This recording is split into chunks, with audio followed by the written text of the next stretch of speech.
Sobat UT, perkenalkan nama saya Sapiati Sandra, NIM 860397694, Prodi PKSD UPBDD Semarang. Saya akan melakukan praktikum, yaitu sistem pencernaan manusia. Alat dan bahan, gambar sistem pencernaan manusia, dan alat tulis. Tujuan praktikum ini yaitu mengurutkan bagian-bagian sistem pencernaan manusia. Sistem pencernaan adalah kumpulan organ dan juga struktur yang bekerja bersama untuk memproses makanan, menyerap nutrisi, serta mengeluarkan zat sisa dari tubuh. Proses ini dimulai dari mulut, di mana makanan dikunyah dan bercampur dengan enzim dalam air liur, lalu lanjut ke kerongkongan, lambung, usus halus, usus besar, dan anus. Mari kita jabarkan satu persatu. Pertama, mulut. Mulut adalah bagian awal dari saluran pencernaan pada manusia yang berfungsi untuk mengunyah makanan, berbicara, serta juga sebagai tempat masuknya udara saat bernafas. Di dalam mulut ada gigi dan lidah. Gigi digunakan untuk memotong, mencabik, dan mengunyah makanan.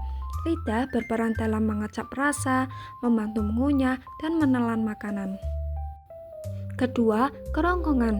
Kerongkongan adalah sebuah bagian dari saluran pencernaan yang berbentuk tabung panjang dan berfungsi sebagai penghubung antara organ faring atau tenggorokan dengan lambung.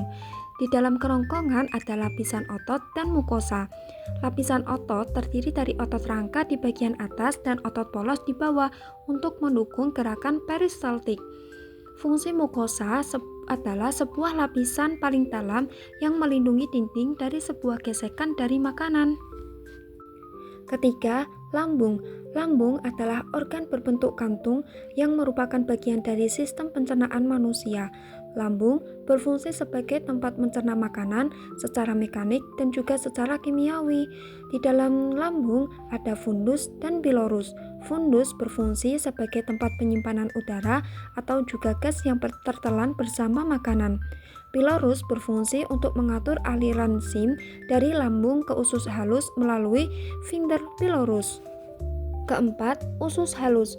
Usus halus adalah bagian dari sistem pencernaan manusia yang berupa saluran panjang berbentuk tabung yang terletak di antara lambung dan usus besar.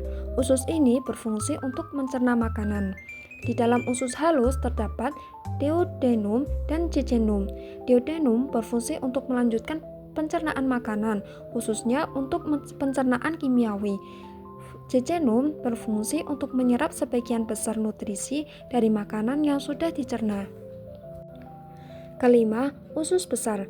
Usus besar adalah akhir dari saluran pencernaan manusia yang berfungsi untuk menyerap air dan juga elektrolit dari sisa makanan, serta membentuk dan menyimpan feses sebelum dikeluarkan melalui anus.